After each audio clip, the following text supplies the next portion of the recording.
Oh man.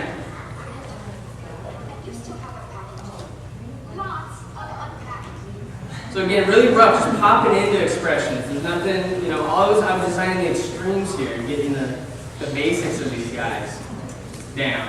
Then after each of these tests, I went in and fleshed the crap out of them. But this guy was the apple guy. Excellent.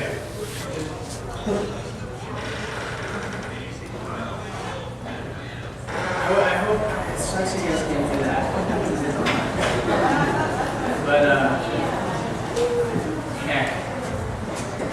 And I don't know, crap. I hate showing animation without the proper.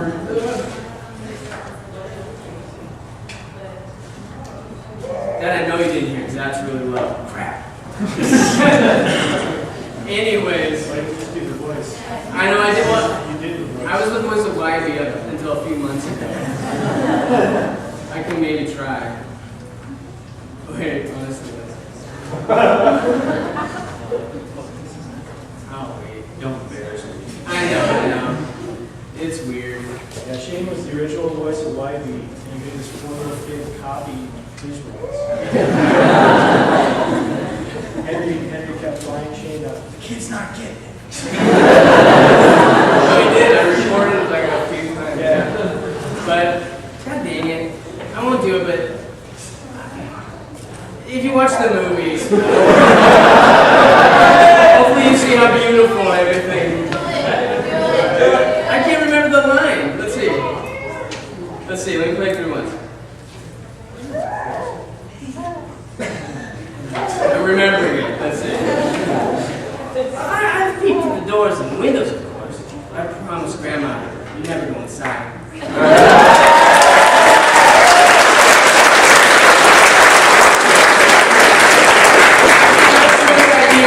Sorry, I was trying to like do ADR. But anyway, at least you can see crap moving, I guess. And she was just really contained. She would always be small and crap. How do I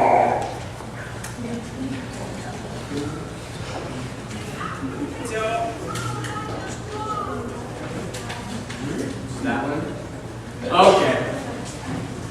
Sorry, I should have tested the sound to make sure we could hear it. But this probably would have been easier to show. Like this. This stuff is what I really went in and fleshed out. I took this crap seriously. My first stop motion film. I didn't want to screw around. So again, hundreds and hundreds of these drawings to make sure the design, you know, stuck. So that there was a design to the movement and a design to the performances, which I think paid off in the end. I think. I don't know. The animators took this stuff and went crazy. The best animation crew in the world for stop motion. It's nuts. And some of the best animators just in the world. But there's just like a couple more here. But everything, even on her, I got really specific the way the actors were talking. Like her jaw is offset, like an English offset. When they're closed, the teeth don't line up perfectly.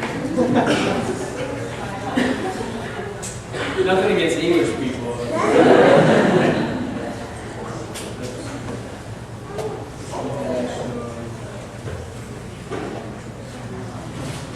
And that gal, if there's just one more of her. Doesn't Victoria Beckham look awesome in this movie? But yeah, so basically, yeah, go watch the final movie and have fun watching the fun shapes we killed ourselves. So anyways, that's it for me now.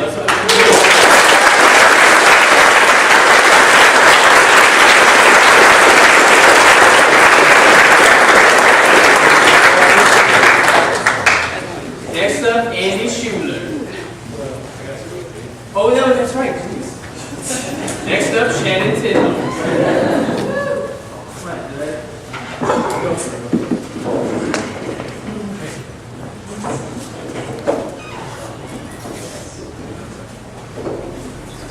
So yeah, we, as mentioned before, myself and Shane and Andy, we worked on a couple of things together at this point. And so we all flew out to Oregon and we met with Henry.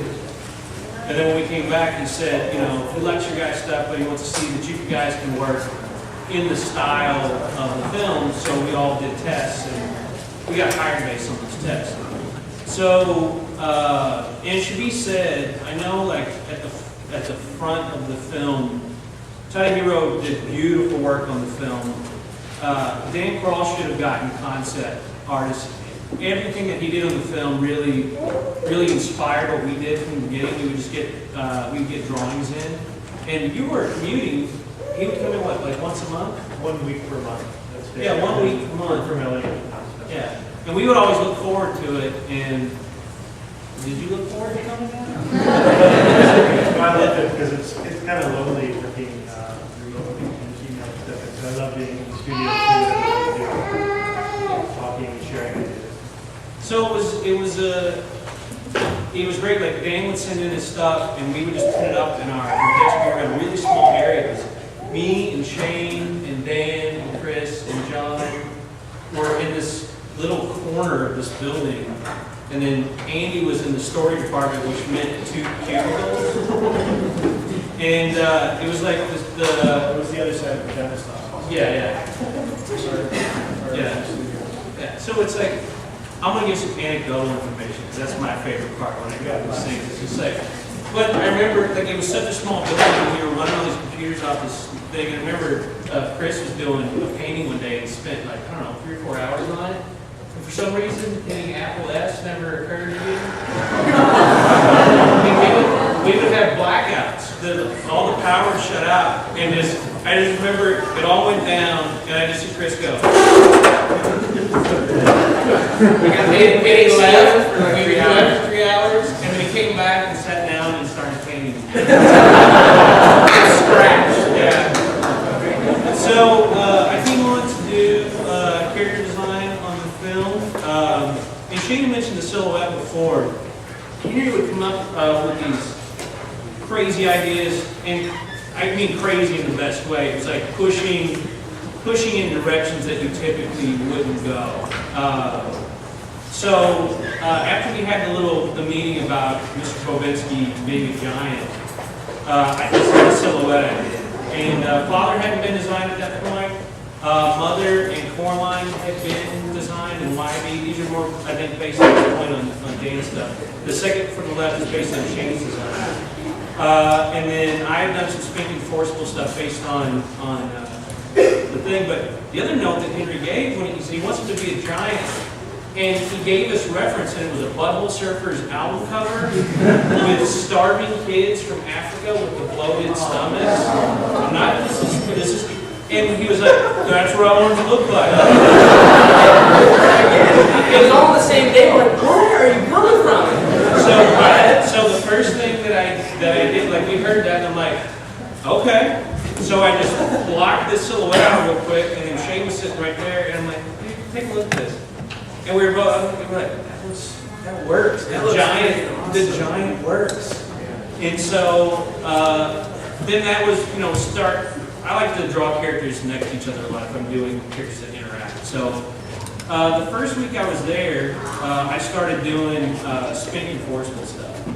So the first drawings, again, Dan started things. So these are drawings that I just did directly influenced by what Dan had done. And this is when, at this time I was kind of making a transition from, this is how my office is set up right now. I always have an animation desk and I have a Cintiq, because I like going back and forth. So I did this drawing of forcible, and I did this drawing of spin based on what Dan had done. And then, I remember, I think it was the second day I was there, which it was like January 11th. I remember it clearly because we just like loaded up our stuff as soon as they hired us, and it was like a wagon train. It was me, Shane, and Andy. I wish we talked about getting CDs.